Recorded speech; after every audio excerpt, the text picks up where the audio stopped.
Ooh, boy, that's quite a workout. That's by Max Richter, who was playing the piano. He wrote the piece as well.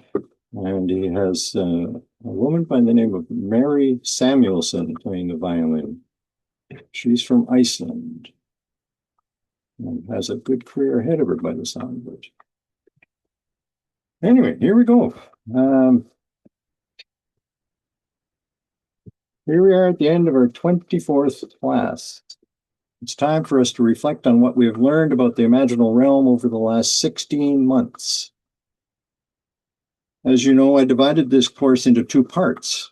For those of you who joined us in January 2026, I need to retrace some of the steps from 2025 so you will see how part two relates to the part you missed. For those who started at the beginning of part one, I thought a refresher would be helpful given how far we have come and how much time has elapsed. We began in January 2025 by examining some of the Baha'i principles by which our investigation needed to be guided. First was the individual investigation of truth. So I need to share my screen and ask for a couple of volunteers. If we can have them. Oh, Thomas is right on it. Okay, thank you, sir. Let's do number one together.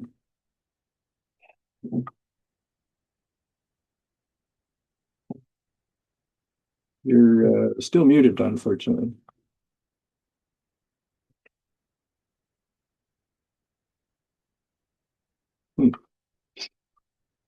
Did Thomas have his hand up, Mark? Oh, he did. I guess he's changed his mind. Okay. Oh, okay. Well, Milton is taking his rightful place as our first reader. Thank you, sir. Okay. Another new principle revealed by His Holiness Baha'u'llah is the injunction to investigate truth. That is to say, no man should blindly follow his ancestors and forefathers. Nay, each must see with his own eyes, hear with his own ears, and investigate the truth himself in order that he may follow the truth instead of blind acquiescence and imitation of ancestral beliefs. Abdul Baha. Okay. So this self-reliance is underscored by the next principle that there are no priests or clergy in the faith. No other human being is to stand between a believer and God. So Lisa, if you wouldn't mind, that's number two. The friends need only read the writings. The answers are all in them. We have no priests in this faith to interpret or answer for us. So there. By extension, no master-disciple relationships are allowed in the Baha'i faith. No person or institution can set themselves up as the moral guide or guardian of another person. No believer is under moral coaching, and no one is morally responsible for anyone else. As Baha'u'llah stated, no man shall ever stand in need of his neighbor. All of this means that Baha'is are thrust back on their own resources to a degree not seen in previous religious dispensations. So, as I began this course, I had a whole series of questions that came up that I wanted to try answering. So here are the two Baha'i principles that I just mentioned. Now, these are some of the questions that come from that. If we follow Baha'u'llah's advice and turn our attention inward, what will we see? What is the nature of that inner world? How do the inner and the physical worlds relate to each other? Does the inner world operate according to different rules than physical reality does? Are time and space as important there as they are here?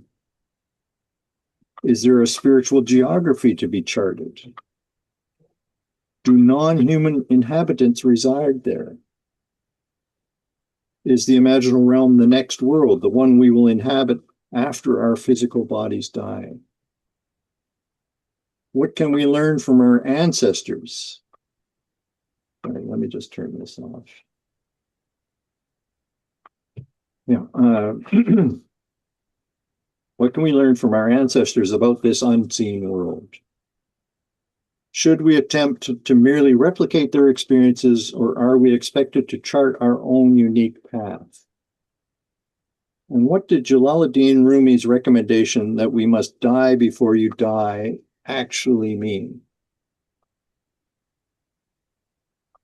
So, Baha'u'llah himself distinguished between the outer and inner eyes every human being possesses. And this is really what triggered my interest in this particular topic. Okay, Thomas, this is number 3, please. O servants, eyes are needed if one is to see, and ears if one is to hear. Whoso in this blessed day hath not heard the divine call, hath indeed no ear. By this is not meant that bodily ear that is perceived by the eye. Open your inner eye, that ye may behold the celestial fire, and listen with the ear of inner understanding, that ye may hear the delightsome sounds of the beloved. Thank you. So from this passage, we can infer that those who fail to understand that Baha'u'llah is a manifestation of God, who has revealed a new set of divine teachings, subsequent to the dispensations of the Prophet Muhammad and the Bab, have done so because they look at him and judge him exclusively with their outer eyes. Consequently, this means that teaching the Baha'i faith must involve helping people become aware of and develop their currently dormant inner eyesight, so that they may gaze upon spiritual reality for themselves. And what can they expect to result from this inward opening? Hangame is going to tell us. It's number 4. If the human spirit be rejoiced and attracted to the kingdom, if the inner eye be opened and the spiritual ear attuned, and if spiritual feelings come to predominate, the immortality of the spirit will be seen as clearly as the sun, and heavenly tidings and intimations will encompass that spirit. Abdul Baha. Oh. The immortality of the spirit will be seen as clearly as the sun. Wow. So the following quotation shows how much in tune Carl Jung was with this fundamental human need. So Linda's going to read number 5. Sorry, Thomas, did you say? Oh, okay. Number 5, Linda. Number 5. It is high time we realized that it is pointless to praise the light and preach it if nobody can see it. It is much more needful to teach people the art of seeing. For it is obvious that far too many people are incapable of establishing a connection between the sacred figures and their own psyche. They cannot see to what extent the equivalent images are lying dormant in their own unconscious. In order to facilitate this inner vision, we must first clear the way for the faculty of seeing. How this is to be done without psychology, that is, without making contact with the psyche, is frankly beyond my comprehension. Carl Jung, Psychology and Alchemy. Mm-hmm. Oh. Another way of approaching this theme within the Baha'i writings is to identify what humans can and cannot know. Let's start with what we can't know. First, Baha'u'llah assures us that we can never know anything about the essence of God. In the Valley of Unity and the Seven Valleys, he informs us that the way is barred and all seeking rejected. The essence of God transcends the limits of all created things, including those of human beings. As Abdu'l-Baha tells us, the difference in station between man and the divine reality is, get this, thousands upon thousands of times greater than the difference between vegetable and animal. Second, Abdu'l-Baha tells us that mankind can never fully comprehend the nature of the manifestations of God, again, due to the limitations imposed on the human condition. Even though the manifestations have a physical body like ours, sorry. Whoa.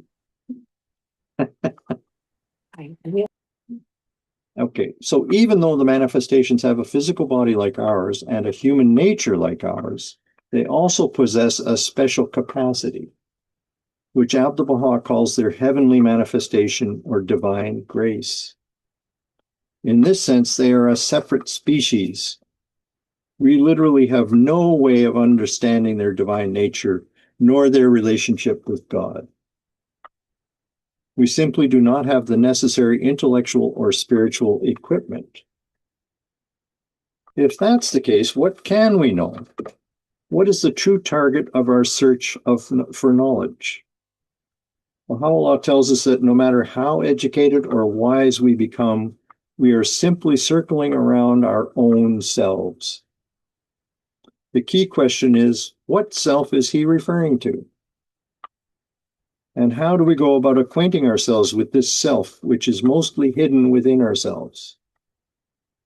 Abdu'l-Baha states that the farthest or deepest point of inner knowledge that detached minds and pure souls among human beings can attain is a station in which they discover that they are a sign pointing towards the monarch of primal oneness. Who is this monarch?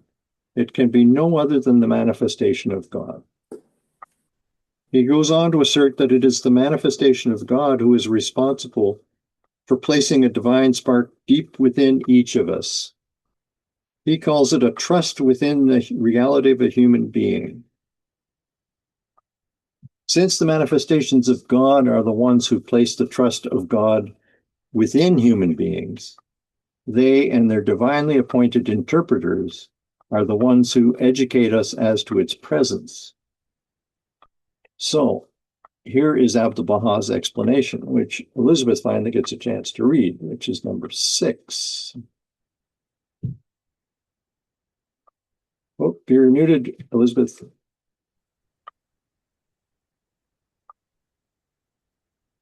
Okay. These essences of detachment, the manifestations of God, are commissioned to use the inspiration of their words, the effusion of their infallible grace, and the sanctifying breeze of their revelation, for the cleansing of every longing heart and receptive spirit from the dross and dust of earthly cares and limitations. Then and only then will the trust of God, latent in the reality of man, emerge as resplendent as the rising orb of divine revelation from behind the veil of concealment, and implant the ensign of its revealed glory on the summits of men's hearts. And Baha'u'llah's, gleanings. Mm-hmm. So this is not something that just we happen upon by accident. The trust of God is pretty well hidden unless you go searching for it. He goes even further. Knowledge of the trust of God is the same as knowledge of God himself. And so that's either Bill or Sherry, or both together, if you like. O my servants, could ye apprehend with what wonders of my munificence and bounty I have willed to entrust your souls, ye would of a truth rid yourselves of attachment to all created things, and would gain a true knowledge of your own selves, a knowledge which is the same as the comprehensive of mine own being. It's Baha'u'llah from the Gleanings. This is a really profound statement. Bears a lot of thought. And then the third way of tackling the issue of the inner eye in the Baha'i faith is to consider the hierarchical arrangement of the worlds of God. Where does the realm in which inner vision operates fit within the overall scheme of the divine universe? Okay, so I'll show you the 5 worlds of God. We have talked about this a fair amount in the first part of the course and touched on it once or twice in the second part. So if this is brand new, sorry, what can I say? This particular hierarchy of the worlds of God comes from the Sufis, the mystics of Islam. It consists of 5 worlds listed here in descending order. So you'll see that number 4 is Malakut. It's the one right above us, Nasut, which is the corporeal or human world. So in Arabic, it's known as the Alamo Mithal. And it's characterized by continual change. Nothing within the intermediate world stays the same for 2 successive moments. Nothing there is fixed. We know this because every dream image is constantly in the process of being transformed into other images. So during research for a previous course, I discovered that the imaginal realm, or Malakut, is known by many synonyms in the Baha'i faith, as well as in earlier revelations. And some of these names may surprise you. The concourse on high, the Abha kingdom, the unseen world, the crimson ark, the paradise of justice, the verdant green land, the fathomless deep of the kingdom of God, the scene of God's transcendent glory, the celestial kingdom, the realm of the execution of the decrees and commands of God. In previous religions, and this is by no means complete, the world of the angels, heaven, the imaginal world, which we've heard of many times, and the world of similitudes, which is the direct translation of the Alamo Mithal. I'd like to focus on that last term from the list for a minute, the world of similitudes. And I see Sylvia is ready to read this, number 8. Alami Mithal. The French Orientalist and philosopher Henri Corbin has preferred to coin the phrase imaginal world to translate this term, since the usual translation, imaginary world, gives the idea that this is something that does not truly exist, whereas in fact the realm of Malakut, being ontologically closer to the absolute, is, if anything, more real than this physical world. And this is from a Baha'i scholar, a very prominent one. Early in his career, Mujan Momin. As we have learned in earlier classes, Henri Corbin opened the eyes of the West to the existence of a completely unknown world. The deep spirituality of the great mystics and Shiite philosophy developed in this East Muslim world, particularly in Iran, after the death of Averroes, or Ibn Rushd. So although Carl Jung did not know the name of the perplexing world he entered in late 1913, let alone the name Alamo Mithal, a study of the numerous historical examples Henri Corbin uncovered during his decades of meticulous research into the Islamic tradition, especially related to Iran, furnishes us with a comprehensive, enlightening description of the proper context in which to read Jung's experiences as he documented them in the Red Book. So, going back for a minute to part 1 of this course, the last 9 classes in part 1 of Open Your Inner Eye introduced us to a wide variety of experiences in the imaginal realm. So here's a list. There was the Hymn of the Pearl, which was a Gnostic tale. There was Muhammad's night journey. Then we had the story of Moses and Khizr in the Quran. We focused on Ibn Sina's Hey Ibn Yaqsan. We talked about Ibn Arabi and his relationship with Khizr. Then there's Rumi's story of Layla and Majnun. And finally, Sheikh Ahmad al-Aqsa'i's description of her Kalia. We also touched on the heart as it's presented in the Quran, the Hadith, the Sufi tradition, and the writings of the Bab and Baha'u'llah.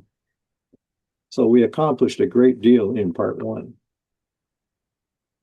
After a 7-month hiatus, part 2 of the course, called Carl Jung's Red Book, began in January of this year. After a brief explanation of his professional development and relationship with Freud, we learned that halfway through his life, Carl Jung realized that he had no myth and had lost contact with his soul.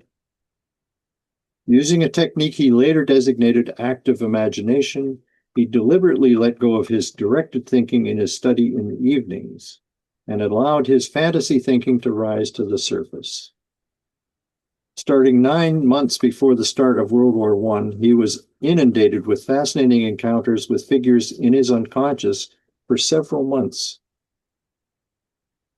Elijah explicitly told him to document everything he saw and experienced. This he did, first in a series of journals he called the Black Books. From these accounts, he took large extracts which he entered into a large format volume called the Red Book. With boundless patience, he transferred large sections of the Black Books into this new volume in stylized calligraphic writing and accompanied them with many illustrations of his own making. Over the past 4 months, we have examined several of his encounters from the first book, Liber Primus, the desert, descent into hell in the future, murder of the hero, and the 3-part Mysterium encounter. You will recall that we took a more thematic approach to the second book, Liber Secundus, and the third book, Scrutinies. We explored the 4 stages of the evolution of the animal, and those were Eve, Helen as Salome, Mary, and Sophia. We also looked at the archetype of the wise old man as exemplified by Jung's inner guide, Philemon. Then there was Jung's complicated relationship with the subject of religion. We also considered a few of the stages in his reconception of the God image. And finally, we looked at his surprisingly intimate relationship with the dead. So before I turn the floor over to you, I'd like to add one final thought. In his description of the Valley of Wonderment, the 6th of the 7 valleys that mark the wayfarer's journey from their immortal abode to the heavenly homeland, as Baha'u'llah says, he points to the many wisdoms to be found in dreams. He goes on to explain why we dream, which serves as an excellent confirmation of this course's focus on the imaginal realm, the world in which dreams and visions occur. Okay, so I'm hoping Sherry would read number 9 for us, finishing off the readings. God, the Most High, hath placed these signs in men so that veiled minds might not deny the mysteries of the life beyond, not belittle that which hath been promised them. For some hold fast to reason, and deny whatever reason comprehendeth not. And yet feeble minds can never grasp the reality of the stages that we have related. The universal divine intellect alone can comprehend them. How can feeble reason embrace the Quran, or the spider snare a phoenix in its web? From Baha'u'llah, The Call of the Divine Beloved. And he's quoting the Persian poet. Okay, so let me just stop sharing. So that brings us to the present moment. 7 or 8 weeks ago, I asked you to reflect on a 2-pronged question.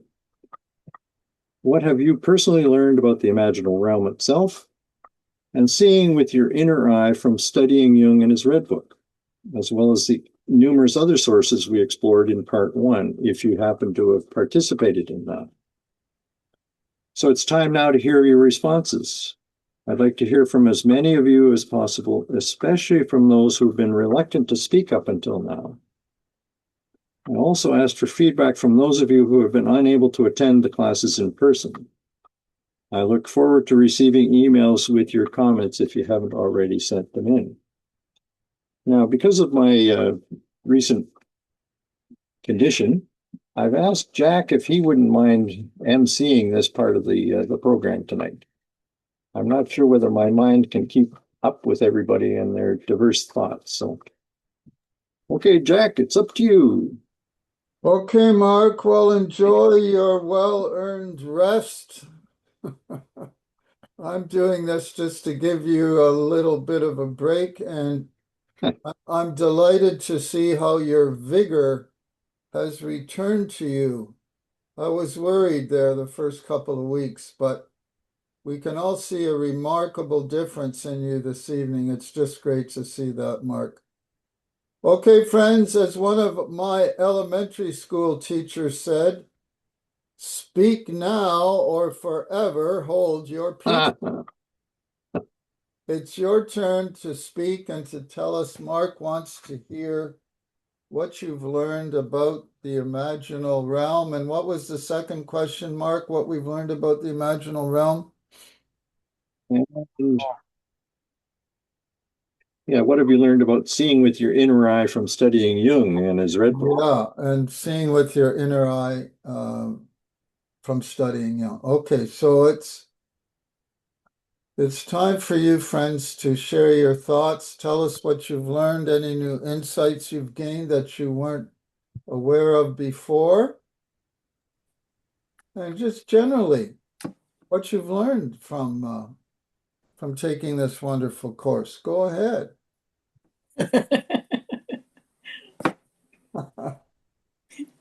Now the uncomfortable silence. Well, no. Can I say something, Mark? I sent you an email because I apologize, I was a little bit late. No problem. So I sent you an email and I said few things in it. Can I say it now to Jack? Absolutely. Please. Okay, that's what I said. I said, glad that Mark is back with good health. And I said, the thing that I was fascinated by is the stages of the soul. It was very most interesting. As for Carl Jung's struggles, to me, it's like as if his soul was caught between two worlds. And his suffering, though, he kept himself sane due to his ego. This is what I felt like. There was a lot of egoism in there. In our faith, the suffering is a spiritual growth to be closer to the other world. So the comparison with both of them was very deep thinking. That's all. We have hands up from Lori Hanson, Trip, Milton, and Robert, and we'll take you in that order. Okay, Lori. I'd like to start at the beginning and just to say that I now know the imaginal world exists. So that was a good beginning for me. I'm very thankful to Mark because starting on this journey, he has put a lot of guideposts along the path so that everyone seems, every guidepost helps just a little bit more to broaden or deeper my perception. And I think it was very hard for Jung because at the time and where he was living in the world, he didn't approach this subject from perhaps the way we all do, which is from a spiritual or religious beginning, but he was coming from, I think, a psychoanalysis sort of point of view. And so it's sort of like he had to do a lot more discovery because he wasn't being helped as much. He had to really do it more or less on his own. And it would be at a time as well of all the things that were happening in the world world wars and things like that, economics. But also he had that big break from Freud, and that must have at that point really left an emotional scar. And I think he was very brave to go on his route of discovery. Yeah, I agree with you, Lori. I think that inner journey was very, very courageous, because not all of us have the courage to go and explore that inner world of archetypes and just see what emerges, because we may not like what we see necessarily. Okay, Milton, and then Robert.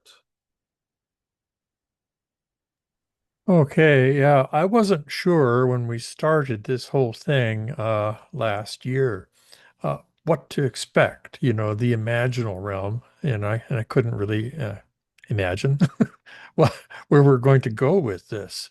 And I really appreciated the introduction to some of the Sufi, mystical, Islamic ideas in this regard. I remember reading in the Seven Valleys about Khizr, and if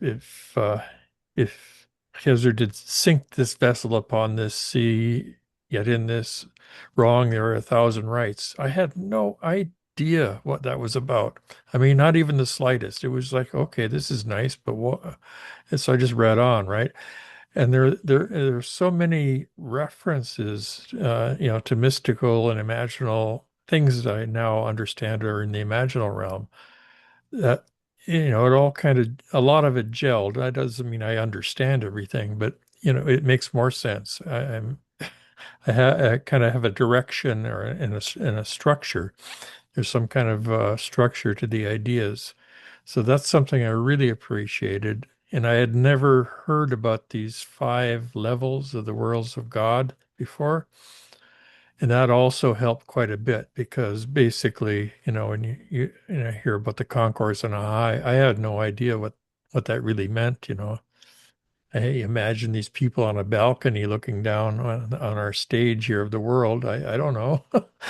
So it's all there's a lot of things that if you understand, if we can work with some sort of even a rough outline of what the worlds are like, it's a little bit easier to at least have an outline of how we're going to understand this. And again, I wrote this message to Mark. I said, going into this later seminar about Carl Jung, I only heard a little bit about him.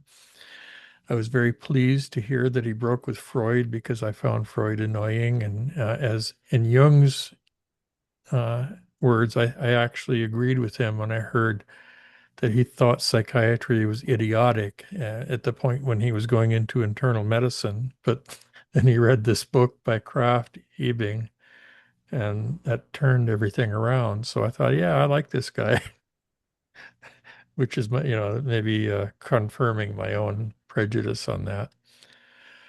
The other thing I can say as far as an effect on me, I see a lot, I don't know, as I said in the message, I have not become suddenly wise, and I'm still not particularly a learned person, but I'm starting to see things differently. And to me, that makes a lot of it's a huge thing. It's not just I see opening your inner eye as a process, and not necessarily just like some brilliant light suddenly being flooding my life. That's good. Thank you, Milton. Next is Robert, and then we'll have either Bill or Sherry. I'm not sure which. Hello, friends.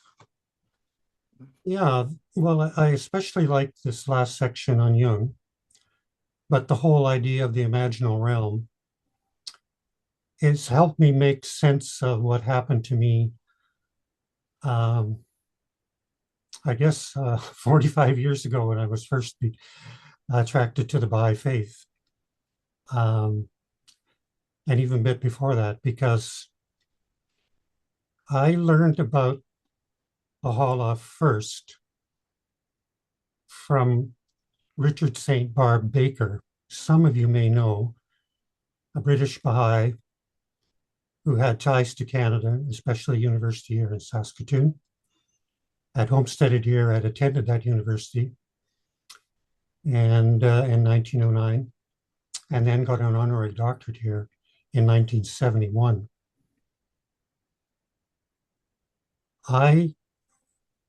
He set up a prize at that time called the Men of the Trees Prize. When I graduated in 1972, I was awarded that prize. And having seen an interview with him that he did at that time on TV as well, very intrigued by, I wrote him a letter. And because I was thinking of traveling, I thought I might make it to England, where my family's from, and that's where the address I had. But my letter went to him, and it came back in the middle of summer, undelivered. And so I sent it off again without changing anything in it, but in the meantime, I decided to go to Australia. And by the time he got the letter, I was already gone. But somehow, knowing the farm, I had an address my mom at the farm. He found her by phone, and he phoned her and said, "Yes, please, please come and visit." So a year and a half later, after Australia and crossing Asia, I ended up in Europe, in England, and I visited him. And the thing about that is that twice after that, in 1976 and 1979, through synchronicity, I met him again, once in Saskatoon and once in Toronto. I was volunteering at an event and learned that he was a speaker on the roster. And so I had my defenses were quite low at that time, and I was trying to make sense of my own spirituality.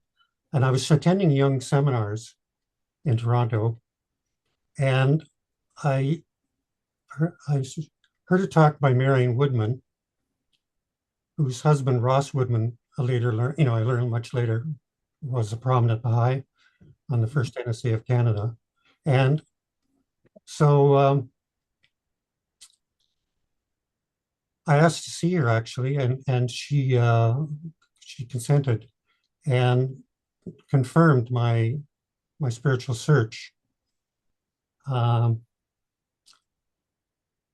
At the same time, I had a dream in which I was climbing a mountain on a train. Jung was the conductor, but it didn't go to the top of the mountain. And so anyway, in 1981, I got a letter from St. Barbe that he was going to be coming to Canada in 1982. And would I meet him in Saskatoon? I was still in Toronto. And he asked me to write a paper on deep ecology. That's the subject I had written my master's degree on at York University. And it's kind of like a ecology of the heart, if you like. It's one thing to look at objectively at nature and say everything is connected to everything else.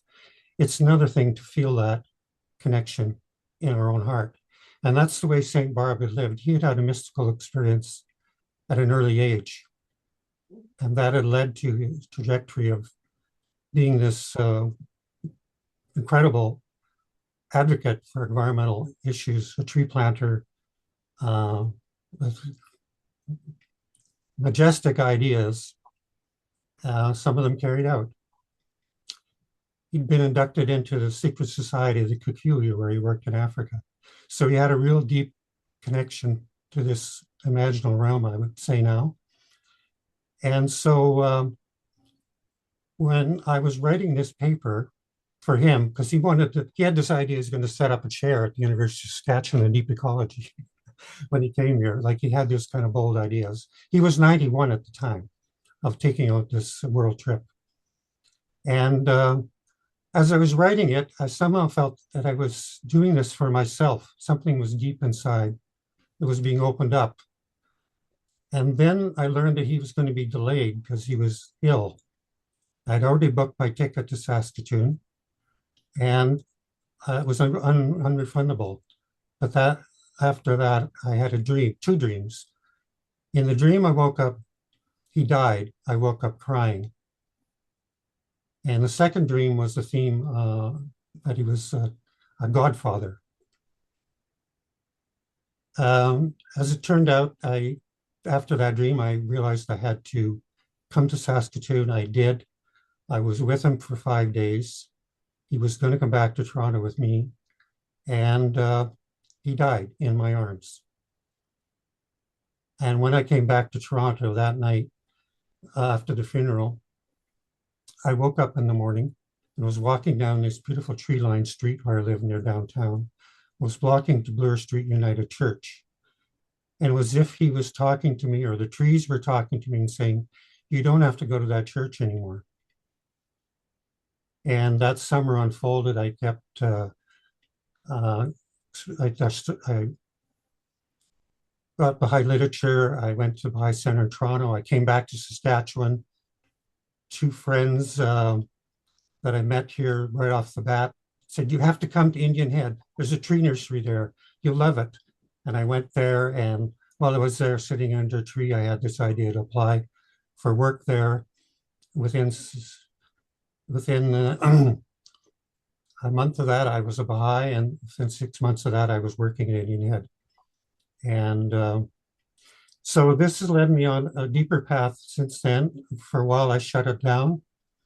But one thing Marion Woodwin said to me, and I did see her again after I became Baha'i, she said, Baha'is don't realize the power that's in their writings. Similar to the quote that Linda read by Jung. We don't see the relationship between the sacred figures and those same parallel aspects in our own psyche. And that's been my exploration since. And I do feel that quote more and more and more where that amazing journey inside reveals where Baha'u'llah says, standing within thee, mighty, powerful, and self-subsisting. And as St. Barb always used to say, he believed in the oneness of humankind and all living things. And that's where it's also led me. We really need this deeper ecology and that openness of heart. Thank you for allowing me to share. That's a very moving testimony. Thank you very much. And wonderful. I saw St. Barb not long before he died. He spoke in Ottawa at the Association for Baha'i Studies. And when he mentioned meeting Shoghi Effendi, he said, never forget it. He said, although I'm a tall man and Shoghi Effendi was a very small man, he said, I felt like I was a mouse and he was an elephant. He said, I felt like I was a mouse standing in front of an elephant. Okay, Bill, Monsieur Kelly. How did I know it was you? I had a 50-50% chance. So I was treating this as homework and just answering the question so that I could get my good grade from Mark. Such. So I'm just going to read the response that I had in terms of the question of what have we learned essentially. So I learned that we can grow by looking inward and then bringing the clarity obtained to reality.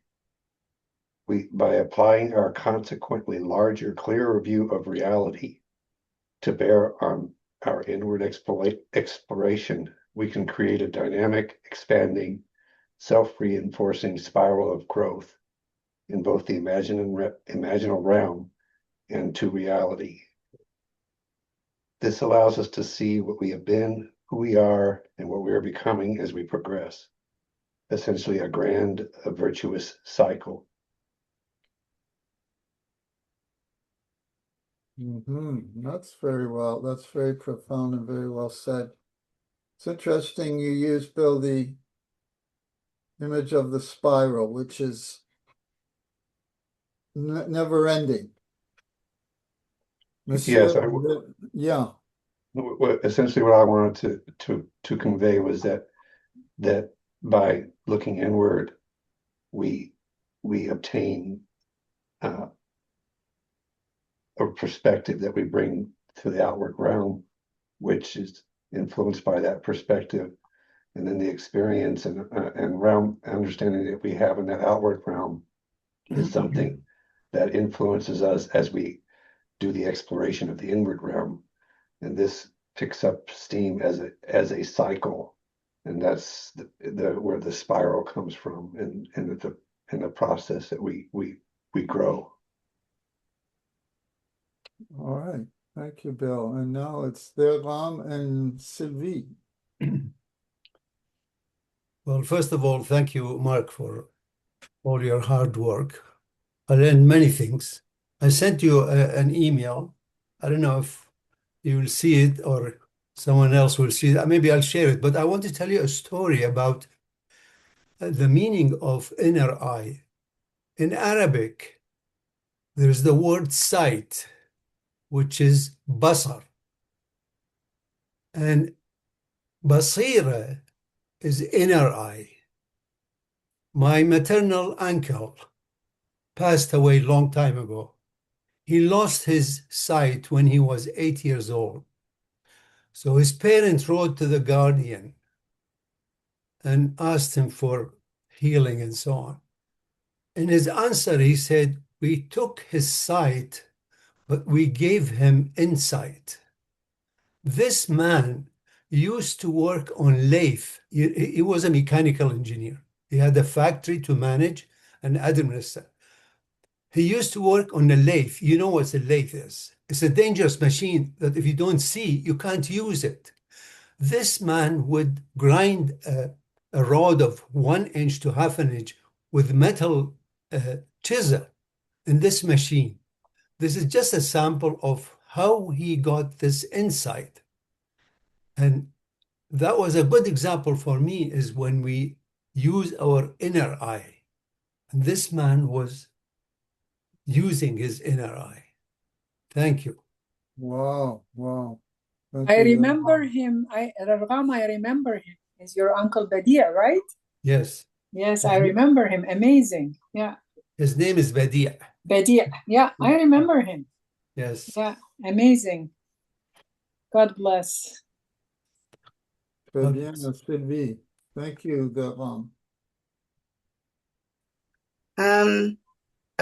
First of all, I want to thank you, Mark, for reading this stupendous book on your own and doing all this study on it. I can't imagine the endless hours you did poring over this and then sharing its nuggets with us. There's just such richness. I really love this course very much.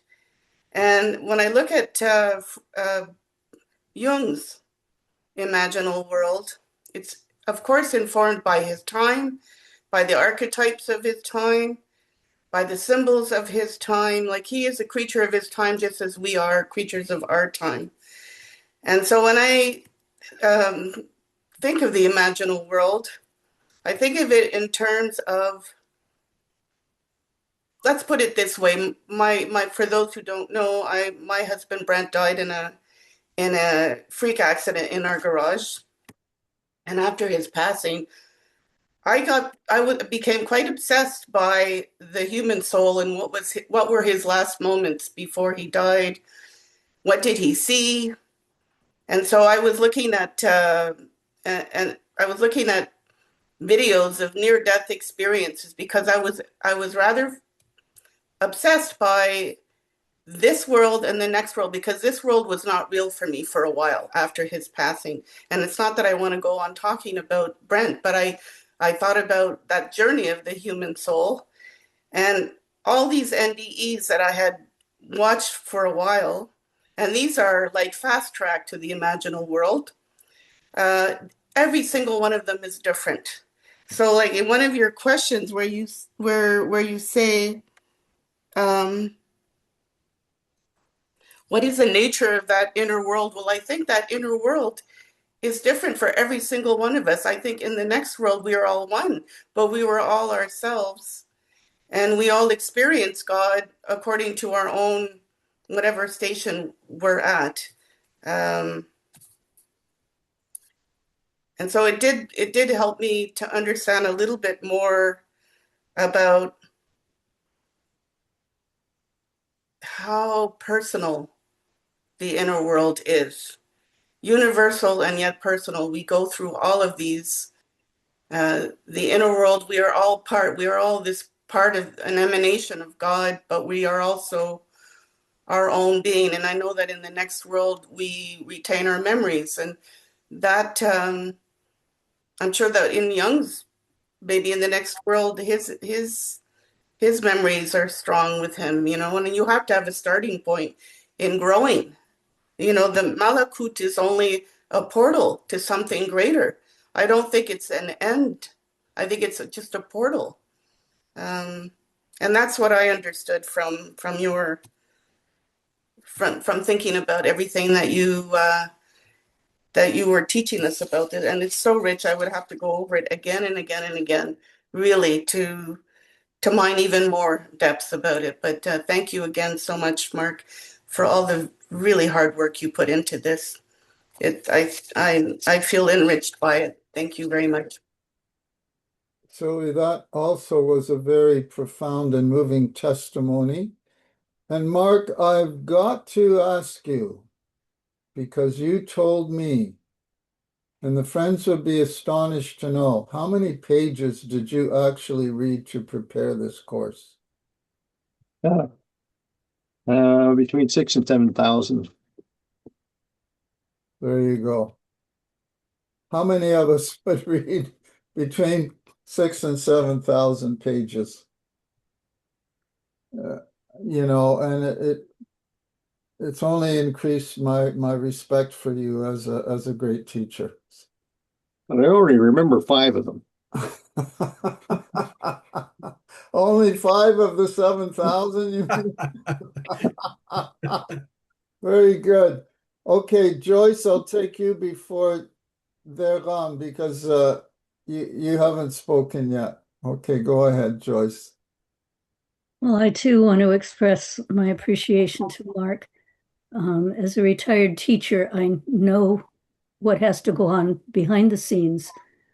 It's the tip of the iceberg that we get from all that Mark has done.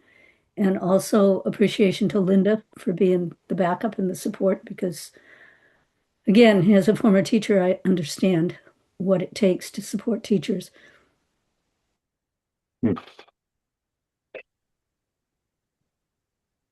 Oh, you froze up, Joyce. You froze. Okay, while Joyce is unfreezing there, go ahead, then hopefully she'll come back. Quick word. In Arabic, we don't call a blind person a blind man or woman. We use the word basir. Basir means insightful. Can you imagine? It's bad or it's impolite to address someone as blind person. Oh, interesting. So Arabic acknowledges that there is a second sight. Insight, yes. Insight. Inner eye. Yeah, an inner eye, second sight. Inner eye. Yeah. Now, did Joyce come back yet or not? Not yet. I guess she's trying to reconnect. Okay, very good. Any others? Let's go on to Lisa. Lisa. Okay, keep it in the family. You're muted.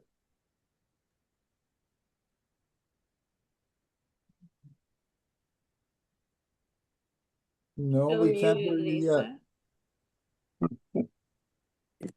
There we go. Sorry about that. I also wanted to thank Mark so much for putting all this course together and shepherding us through an immense amount of material and such a fascinating topic that I just want you to know that I think it's a really special thing that you've done, and I really appreciate it. And I was thinking about the imaginal world, and Jung showed us how vast that world is. And one of the things that came home to me was that it contains all the historical experiences that people have gone through over time. And it struck me that we were part of course, given the time that he lived in, but we don't live in such different times now, that we are still a part of all these wars that are going on. And this violence that is an underpinning of our experience, and the frightening elements that are in the background or not so far in the background of our lives, and trying to come to terms with that.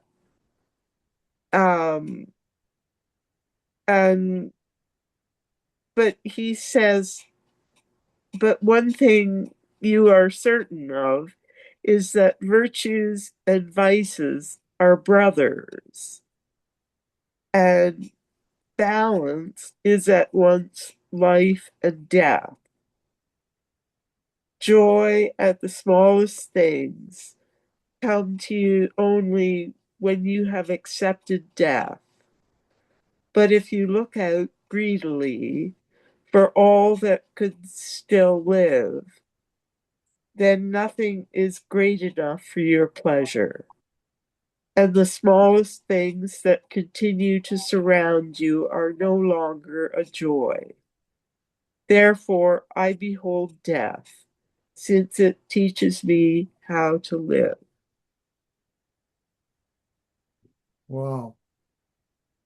So, anyway, that's just a small piece of what I've gotten out of the course. That's very profound.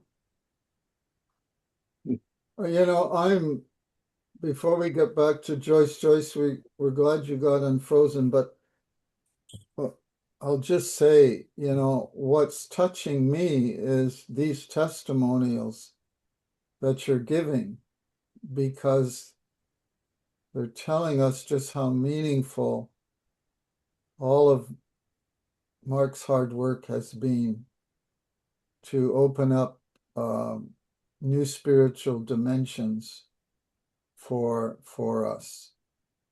Okay, Joyce, please go ahead. Glad you made it back. Thank you. I apologize for my internet connection that's not working well. I think I was at the point where I wanted to thank everybody in the group, because you've all contributed by your presence, whether you've spoken or not, and that helps to create a good learning environment.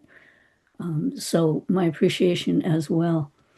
For me, the two sections of this course have really given me a conceptual framework for the imaginal world, as well as sort of historical framework within which to understand it. Very similar to what Milton had explained. I felt like I came along a similar path. But I'm going to share this other part because I think there are people in this group for whom it may mean something. I referred to my teaching career. I taught at an independent school in the greater Seattle area for, I don't know, 35 years. And before that, my kids were there. So I was affiliated with the school for about 45 years or so. It was founded by a woman named Eleanor Siegel. It's called the Little School. And she worked and taught with and knew Elizabeth Buxbaum. Elizabeth Buxbaum taught under Anna Freud, who was Freud's daughter. So that was sort of what I was immersed in for all of my teaching career for many, many, many, many years. So I really have appreciated being able to learn about Jung, who I think for me personally is much more affiliated, with my thinking as a Baha'i. But it's good to know that we all stand on the shoulders of a whole lot of people within the Baha'i faith and beyond the Baha'i faith. And we have a lot to learn that can help us be the shoulders that other people stand on. So I thank you all for being a part of each other's journeys. It's important work that we're doing. So whether it's in the physical realm or the imaginal realm and the realms to come, it's been an honor to be a part of a group that's working in that field and in that direction. So thanks to each one of you. Thank you, Joyce, very much. And Lisa, did you put your hand back up? No. Oh, okay. It just came down. Yeah. All right. Now, anybody else? Sherry, you look like you're staring into space. Have you got anything to share with us right now? In that far off looking Sure. world? Yeah, I want to thank Mark. What you've really done has been a service, I think, to the community and to all of us, those of us who attended, and very generous of your time and your knowledge. I was really intrigued by understanding that there were these other dimensions, the five worlds, and that we really have access to one of them, if we perhaps are so guided. And I think about in the Baha'i writings how it talks about, if it were not for you, I would never have known you.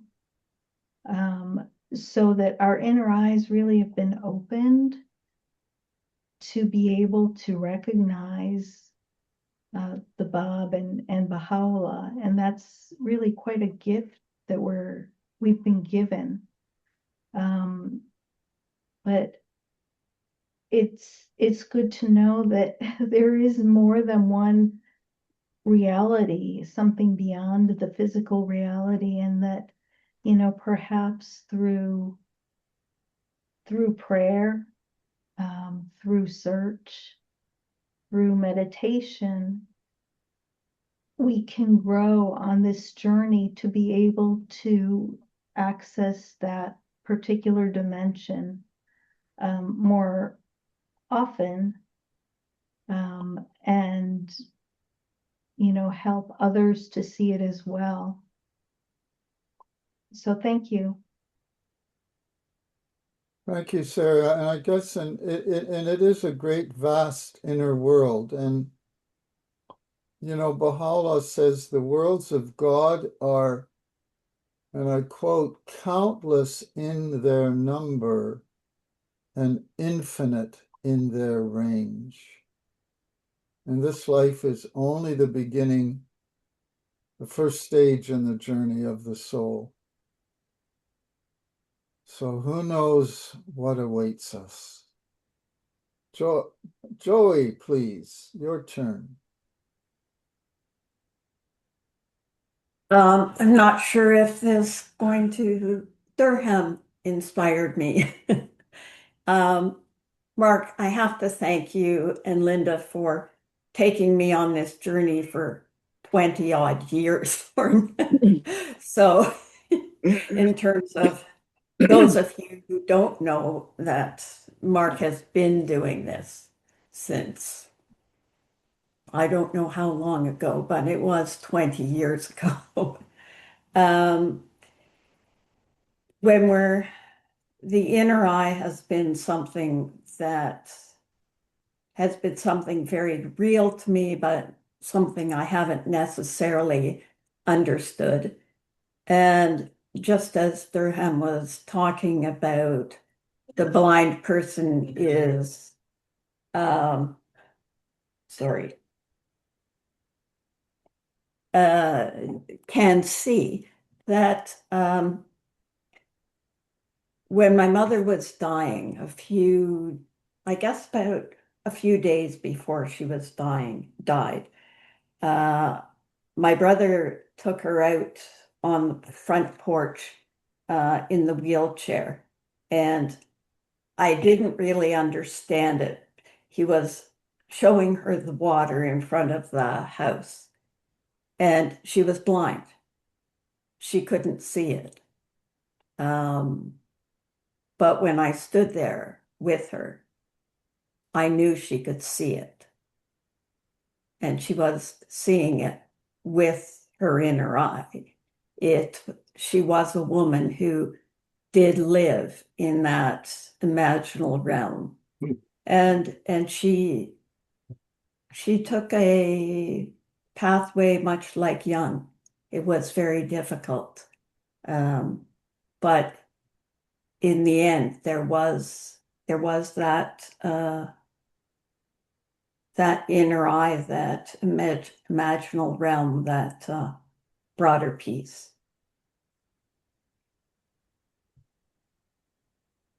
A world of vision. It is a world of vision. Is there anybody who hasn't said anything who would like to say something?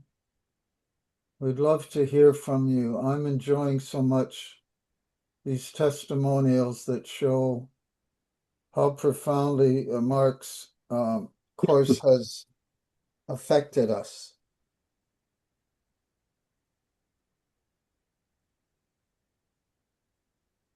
Okay, I just got an email that is inviting me to maybe share some stuff. I didn't really feel I could, but I actually wrote 2 pages on in answer to Mark's question, so I'll attempt to say it quickly here. So Excellent, Meryl. Okay, so my first little sentence was, due to my particular history, I've decided to answer Mark's 2 questions in a way that works with that history, the way I'm finding to digest what I learned. I'll start with my particular history, what I had learned about the imaginal realm and inner eye before the course, and then I'll describe where I was still stuck and then how the course is moving me along. So in the first part, I said that I was raised atheist. I met Christians and was drawn to their heartfelt ways in my early 20s. And I studied social work. I got depressed 9 months into my first social work job after getting the degree. I returned to Ottawa, where I grew up, and recovered memories of early childhood trauma. As I recovered these memories, I also recovered repressed memories of experiences of the divine or the numinous, first in the woods and then later in kindergarten. Okay, so then later I met a Jungian art therapist at the Ottawa Jung Society, and I became her client for a few years. And images started to emerge in my art. And I've got some I can show you if you like later. And my first poem was when I went back into the woods where I first had my experience of what I later knew was God, whereas at the time I was in an atheistic family, so I didn't know that word. And I went into the woods which was now all overgrown, but it was in May. It was at dusk. And what I saw was a bud, a tender new bud, and the poem expressed the hope I felt. And then so as I continued writing poems and doing art, and found the images in these poems and art were somehow guiding me. I sensed them as being messages from my soul. And so in order to explore that, I wrote a book, not to publish, but the book was called Paths of the Soul, A Journey of Recovery and Making New Paths. And then I thought, okay, if this is happening for me, it must be happening for other people. So I did a Google search and I finally found the field of expressive arts, which is a field inspired by Jung. Am I taking too long? Is this okay? No. This is fine. Okay. The A field Faster. This is great for Lori and Janet to hear about because they're in that field, of course. Yeah, so I took 2 certificates in expressive arts and used those in my social work jobs. And then I found other paths into the inner world, and then I listed some of these in this 2-page homework thing. And then okay, so I talked about that book, and then I blah, etc. Okay, I better get on with this here. B, challenges and stuck places remaining after doing all this work. I still found that my old story, based on fear and the impact of my early childhood trauma and attachment injury, kept wanting to take over.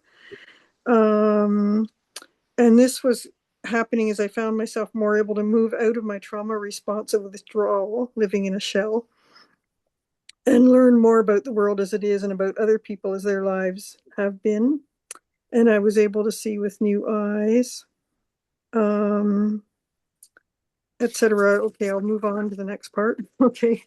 Okay. What impact did this course have on you? That's what I'm moving on now to. Yeah. What I personally learned about the imaginal realm, seeing with the inner eye through taking the course. I'll start by talking about the shadow, explored by Jung, and how the shadow has 2 sides, one healing and one toxic. I realized I needed to let the light into the dark holes into which I was discovering I still hadn't fully let in the light. And then, so I go on about that a bit. And then I said, and that was aided by different contemplative practices.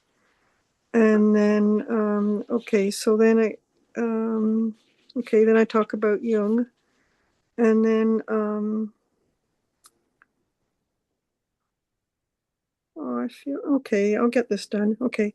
As I worked in the liminal world with my inner parts who were in confusion and pain, I became very aware of an internal split between the part of me that trusted my authentic self and the path being shown by God, and the parts clustered around keeping me safe and around, quote, trying to belong.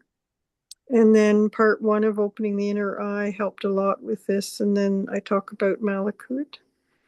And so that there's a realm for us living on earth where physical realities illumine from the light that pours in from the subtler worlds above, and instructed by conscience and grace rather than governed by fear, need to control, or trying to rise up. And then what helped me even further is that the heart is where we meet God, and is the, oh God, what am I doing? Okay. And is the seat of the spirit or the soul, and that the inner eye is in the heart. And then I talk a bit more about that. And then I talked about the Sufi tradition and the 4 levels of the heart and the veils between our conscious awareness and our heart and this throne. And then I talked about how that links to a book that I really value. And then I talked about a Christian mystic, Cynthia Bourgeau, who related to who made a link between the work of Henry Corbin, is that how you say his name, on the Islamic mystics, and Gurdjieff. And this helped me see how music and art helped me in the liminal realm as a child and seek a more whole view of my path. Okay, enough. Done. Sorry I took so long. That's why I was scared to speak up. That's okay, Meryl. We're glad you took the time. I'll share one little thought. What amazes me, friends, is no matter how many millions and billions of people there in the world,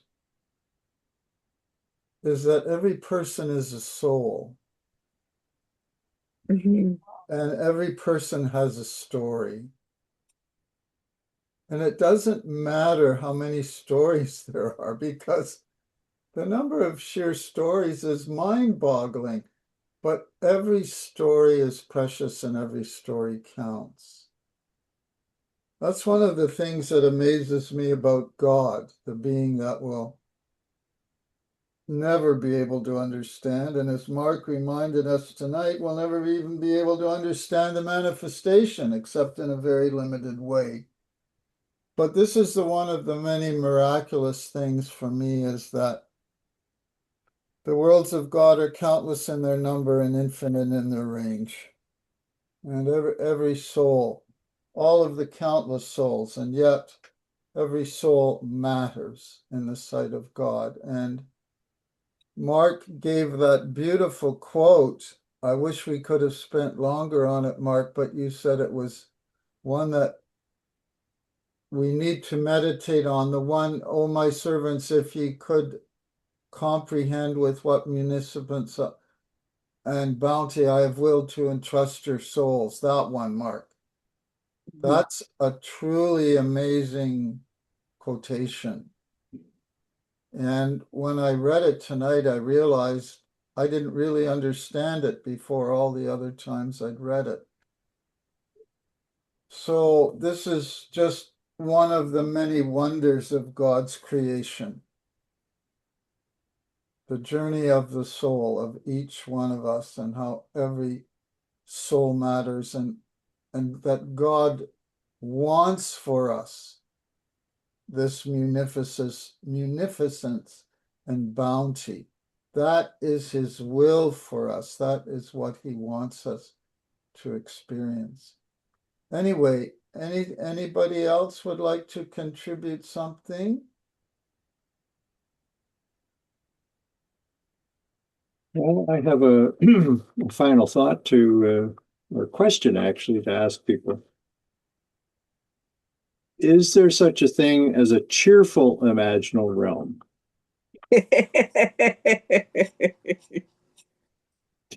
That would be nice. So, Yes.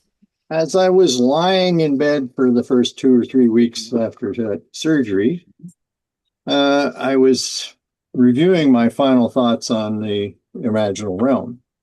And I realized that I may have unintentionally left you with the impression that the world that Carl Jung explored was uniformly dark and scary, to be avoided at all possible costs.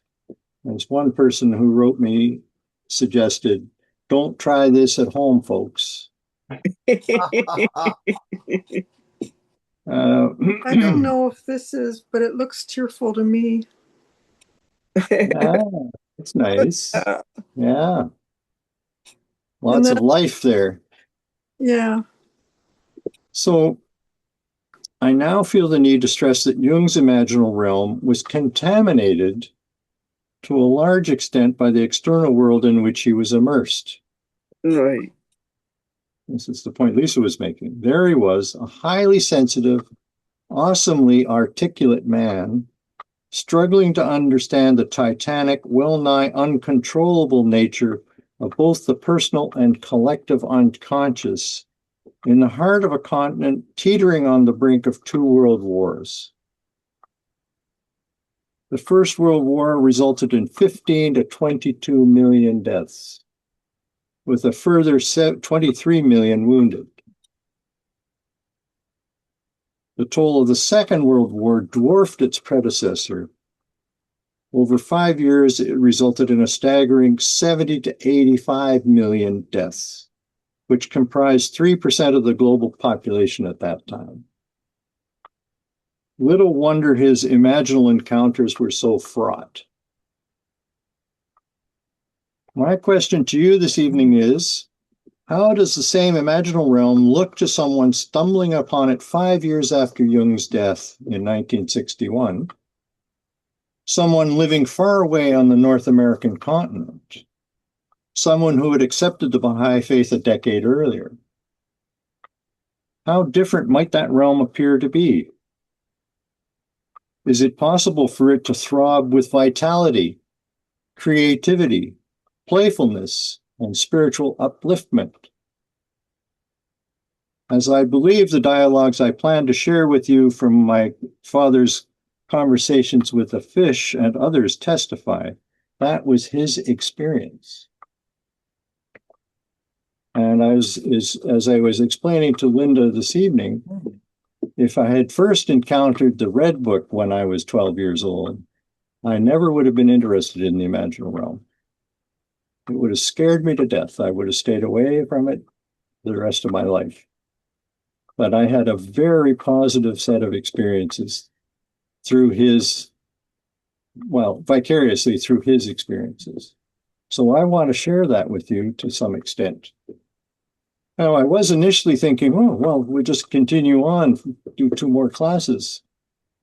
But this is not a great time of the year to be doing classes. Everybody's out there doing their spring cleaning, et cetera, et cetera. They're very, very busy. So why don't we postpone those until, let's say, mid-October? If people agree, that's what I'll do, is I will invite you probably beginning of September to join me for those 2 sessions. I'm not sure if I'm going to arrange it into 3 so we have more time for discussion, because it really does require people to give their reactions right away. So that's my long-term plan. I'm going to take a break. I think that's what God was trying to tell me when I hit my head. I think you need deserve to stop. You deserve it, Mark. Yeah. Stop what you're doing for 7 weeks. Okay. Sounds like you got your head examined. You're right. So anyway, that's where I'm standing at this point. I don't know how you're feeling about that idea, but I really encourage you to participate in that. I think you'll find it a delightful ending of the story of the imaginal realm. Well, not ending, but a much more positive take on the whole subject. Oh, yeah, the conversations with the fish is just a delight, absolute delight. I have shared it with some people over the years and had universally positive reactions from people. So I'm very confident about this. Yeah, I've always believed if Donald Welsh's Conversations with God could become a bestseller, Conversations with the Fish could also become a bestseller. It's marvelous. Well, okay, so that's all I have to say. Thank you, Mark, so I much. guess that's the end of our 24 months. Thank you. Yeah, bravo. Your hair has already grown back, Mark. That's Yeah. Well, some of it. I've got a nice long scar here. But... Oh boy. That gives you a bit more character. Well, yeah. I fit right in. I look kind of punky, you know. Oh, thank you very much for all of this. Yeah. Oh, you're quite welcome. It was my pleasure. It really was. It's great to see you feeling like your old self again, Mark. That's wonderful. Yeah, I feel great. That's wonderful. Thanks to you guys. Until next fall. Yeah. Thank you. Just a short revisiting. Yeah. See you in September, as the old song says. That's right. All right. Have a good summer. Everybody. Yeah. Take care of yourselves. Thank you. Thank you, Linda. Bonsoir. Bonsoir. So Seppi was at the dentist, so she couldn't add her 2 cents worth tonight, unfortunately.